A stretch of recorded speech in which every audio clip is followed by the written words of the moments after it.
Le début d'une longue aventure commence pour l'eau salée, rêvant au plus profond d'elle de retrouver sa bien-aimée. Un reportage sur Orléans, fanzine des étudiants de l'Université du Havre. Les jours et les mois passent, pas l'ombre de la douceur. Je ne la retrouverai jamais. La détresse surpasse l'espoir. Le 8 juin avait lieu à la fanzinothèque située à l'étage, un tiers-lieu et atelier partagé au 30 rue Bougainville, la restitution d'un séminaire de lettres de l'Université du Havre. La courageuse part, ne sachant tout aller. Pluie, vent, vague, tempête, rien ne pourra la décourager. La particularité de cette restitution, c'est qu'elle cassait les codes. Le travail demandé n'était pas voué à un travail de recherche universitaire classique. Une forme d'inconnu vient à elle, doucement, timidement. Elles se mélangent malgré leurs différences. Les eaux ne font qu'une pour l'éternité. Tous ces éventails de pensées se sont déployés dans Orléans, un fanzine conçu en collaboration avec Olivier et Isabelle de Usine, la fanzinothèque havraise. On existe depuis 2 ans maintenant, au mois de juin, on a fêté notre anniversaire. Et sinon, Usine, elle est située à l'étage, un lieu alternatif récent. Donc on a une pièce, et dans cette pièce-là, nous avons installé notre collection de fanzines, qui est au nombre de 1500 fanzines.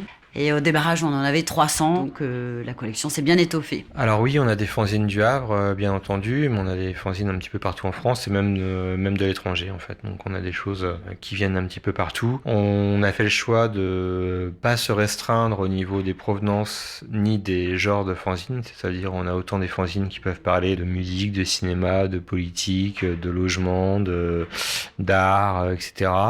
Sans restriction. Et puis au niveau géographique aussi, on a décidé de s'ouvrir à ce qui venait d'un petit peu partout. Donc on a des trucs qui viennent de différents endroits, y compris de l'étranger. Nous, notre but, c'est de partager notre amour des fanzines, mieux faire connaître ce que sont les fanzines. Donc c'est un peu nos objectifs, quoi. C'est-à-dire promouvoir le fanzine comme terrain d'expression, que ce soit littéraire, graphique, photographique, etc., etc. Nous, c'est ça l'objectif, et effectivement, ça peut se combiner avec des expositions, des rencontres, des interviews, des interventions, des choses comme ça. L'idée, c'est de mieux faire connaître ce média et de faire comprendre aux gens que finalement, c'est une ressource pour y trouver tout un tas de choses qui peuvent alimenter notre imaginaire, nos connaissances, etc. Et que c'est aussi un moyen d'expression qui est abordable pour tout le monde. Le fanzine vient de la contraction de l'expression anglaise Fanatic Magazine. C'est donc une publication indépendante fabriquée artisanalement et auto-éditée.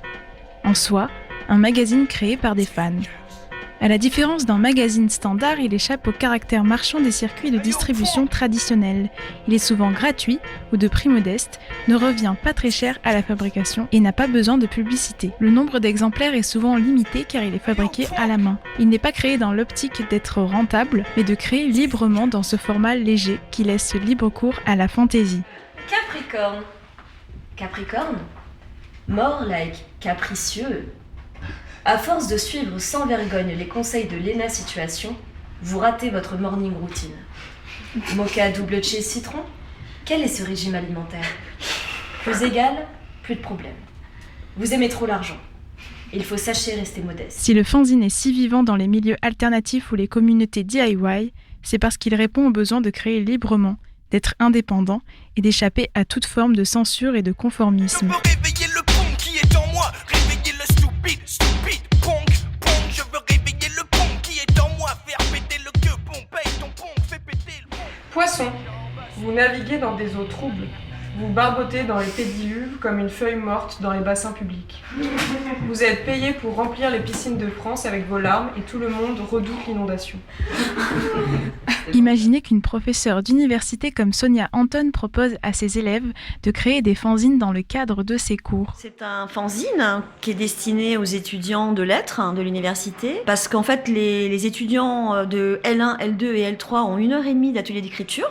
au semestre 1. Et je me suis dit que ce serait intéressant que ça aboutisse à un objet dont ils puissent se saisir. Et puis j'ai fait la même chose avec les masters, où là c'était pas un atelier d'écriture, c'était un séminaire sur l'épidémie. Et comme généralement ils ont un travail à rendre, le travail à rendre c'était un texte pour faire un fanzine. Et l'idée c'est aussi de permettre la publication, la diffusion des textes qui sont produits sans passer par les circuits extrêmement compliqués qui sont les circuits de l'édition. Leur faire découvrir le fanzine aussi, cette liberté que ça donne. Et puis donc j'ai pris contact avec Usine, à la fanzinothèque du Havre, notamment Olivier Bibot, que j'ai contacté l'été dernier. Mon idée, c'était de faire un fanzine par promo, un fanzine différent. Et il m'a dit de façon très justement que ce serait dommage que ce soit des one-shots, c'est-à-dire voilà, j'ai fait l'atelier d'écriture, je fais un fanzine et c'est fini, et qu'il serait intéressant de faire plutôt, d'essayer d'imaginer une périodicité. Donc on a pensé à un titre de fanzine, à un nom de fanzine, qui serait comme un nom de revue, quoi. Orléans, pourquoi Orléans ? Parce que l'idée, c'est d'être un peu en marge de l'académie. C'est pas académique comme exercice, c'est pas une dissertation, c'est pas un commentaire, c'est autre chose. Orléans aussi parce que dans l'histoire du fanzine, il y a quelque chose qui relève un peu de la contre-culture, de pouvoir produire, diffuser des infos, partager en dehors des circuits institutionnels, qu'ils soient académiques ou éditoriaux. Donc le titre a été choisi comme ça. Et puis donc ça a donné lieu à 3 numéros. Le numéro des L1 qui s'appelle Écrire ici, où en fait je leur ai demandé d'aller à la place de mon cours, je leur ai demandé d'aller au Havre, de se poser quelque part au Havre et d'écrire à partir du lieu. Les L3, j'ai organisé un mini-workshop d'une journée à Villerville. Le thème, c'était estuaire, sans article. Et j'avais dans l'idée que ce terme-là pouvait embrasser pas mal de thématiques. Mais malgré tout, j'avais envie qu'ils voient l'estuaire. Pour la présentation de leur fanzine, les L3 ont proposé un petit jeu. Dans des enveloppes, les textes étaient découpés en plusieurs morceaux. Le but était de retrouver l'ordre originel. Ouais, je sais pas. Parce que là, il n'y a pas courageuse. De retrouver. Après, ces deux-là, ils vont ensemble, c'est non ? le troisième, ça, je pense. Ça. Les jours et les mois passent, pas l'ombre de la douceur. Ouais, parce que là, il y a douce. Ouais. C'est comme ça ? Ouais. Non. Toi, t'aurais dit quoi ? Et ça ? Ouais. Et ensuite ça ? Et ça ? Ouais. Ok. Oh. Bon, on a fini de galérer du coup. Chère mère que je vois balayer le long des pierres, un balai émouvant, mon cœur se resserre. Serait-ce ici une fusion ? Ô toi, vaste étendue à l'apparence si douce, ô toi, à l'aspect si calme, immense est ta source. Mais un tel vacarme en te jetant dans la marée, allant à la violente rencontre de l'eau salée. Ou serait-ce là une collision ? Choc brutal ou mélange harmonieux entre ces deux eaux, seulement une alliance réunissant enfin ce duo. Des vagues déchaînées, furieuses, mémorables, brutale symphonie m'empêchant de t'ignorer. Des vagues agitées, menaçantes, indomptables, me conviant à rejoindre ta danse, à t'enlacer, le temps d'un instant. Ah, c'était bon. La toute première phrase était bonne, chose qui est sûre. Bon, après. Le reste, on ne sait pas vraiment si c'est la bonne place ou pas. Mais Ah, voilà, c'était piégé, non ? On peut mettre un peu dans tous les sens. un peu. Un ça. Ah oui. Ah ouais. Et puis les masters, j'avais un séminaire académique pour le coup sur l'épidémie en littérature. Le travail en fait à réaliser, c'était un texte sur l'épidémie qui renvoie à l'expérience du Covid. J'ai trouvé que c'était intéressant de revenir sur cette expérience et d'écrire dessus. C'est Sigrid Reynaud et Elina Monnier, faisant partie de l'équipe de rédaction, qui ont présenté le fanzine Épidémie, nommé Vache folle et Taureau timbré. On a cherché un peu en littérature tout ce qui existait sur l'épidémie, donc c'était un peu ça le contenu du séminaire. Et suite à ça, on a écrit, mais du coup la plupart des textes viennent de l'expérience des personnes du Covid ou du confinement. Mais il y a aussi des textes sur la littérature, sur la peste de Camus, enfin il y a un peu aussi des ponts qui sont faits comme ça, quoi. On n'a pas écrit tous ensemble, on a écrit chacune de notre côté. Et ensuite, on a compilé tous les textes et on a fait une équipe de personnes pour s'occuper de faire le fanzine. Et en gros, comme le sujet du séminaire, c'était l'épidémie, c'était quand même des textes assez trash et avec des sujets un peu difficiles, quoi. Du coup, on a pris le parti de faire comme un magazine type Closer, que ce soit un peu plus sarcastique. Voilà. Du coup, il y a plusieurs rubriques. Là, je pense qu'on a la rubrique nécrologie. La meilleure. On a fait un petit avant-propos qui vous explique que tout est très trigger et ce qu'on a voulu faire. On a fait plusieurs catégories, du style le programme télé, catégorie culture, des images un peu... Voilà, faites par des intelligences artificielles parfois. Catégorie santé, Et ensuite, au cœur du fanzine, on a le dossier spécial épidémie, donc avec là la plupart des textes qui correspondaient à ça. On a essayé justement de jouer beaucoup sur l'humour en termes d'illustration pour contrebalancer un peu le contenu des textes. Tout comme la page astro aussi qui est, un peu les seuls trucs fun du fanzine. Il y a quelques trucs. Il y a quelques trucs un peu marrants, mais ouais. Le fanzine est une forme simple et accessible à tous. Il suffit d'une idée, d'une envie, langagière ou imagée, d'une imprimante, de quelques feuilles de papier, et le tour est joué. Mais créer et écrire un fanzine à l'université... C'est aussi le fruit de questions que je me pose d'ordre pédagogique, avec les étudiants qui changent. Et je pense que le cours académique ne suffit pas ou ne suffit plus à répondre à leurs désirs, à leurs attentes en termes d'expérience littéraire, d'expérience de littérature. Les étudiants sont très nombreux à écrire et qui écrivent pour eux. En fait, qui écrivent leur journal, qui écrivent des textes. Et j'aime bien cette idée qu'ils comprennent qu'ils peuvent aussi diffuser leur écriture, la rendre publique. D'un point de vue pédagogique, aussi, ce qui me semble important, pour analyser la littérature, ce sont des étudiants qui étudient la littérature en licence. La pratiquer, ça peut être extrêmement enrichissant, de vraiment manipuler les procédés d'écriture que l'on va ensuite analyser quand on deviendra prof de lettres, puisque la plupart se destinent à devenir prof. Le propre de ces fanzines, en tout cas, ce sont des recueils collectifs, en fait.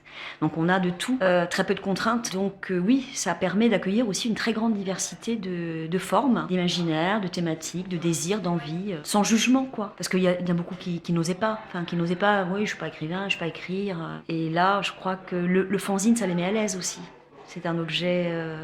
finalement assez ordinaire. C'est du papier, c'est de la photocopie pas chère, c'est quelque chose qu'on peut même donner, ça n'a pas le caractère impressionnant d'un ouvrage. Sonia Anton et les étudiants ne remettent pas au goût du jour une pratique, car cette pratique du fanzine a toujours existé, bien que souterraine, comparée à l'industrie du livre. La fanzinothèque nous permet de découvrir les trésors encore plus surprenants que ceux d'une bibliothèque. Le principe est une adhésion à 12 € et pour une année. Et à partir du moment où on a une adhésion, on peut venir emprunter des fanzines.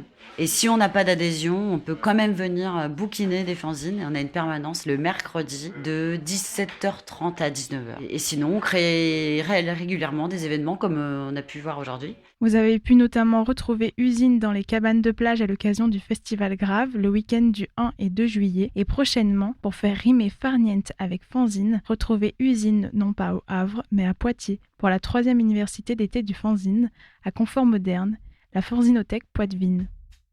La mer que les marins chérissent n'a point fait de faveur.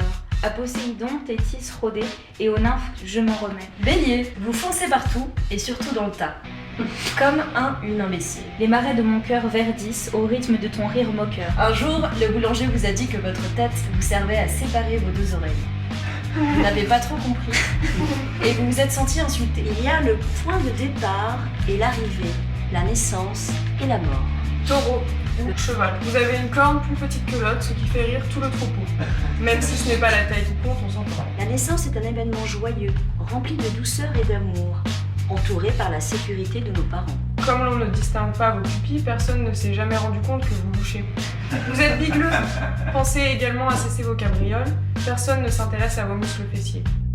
Le mélange d'eau douce et d'eau salée forme un fleuve. Le fleuve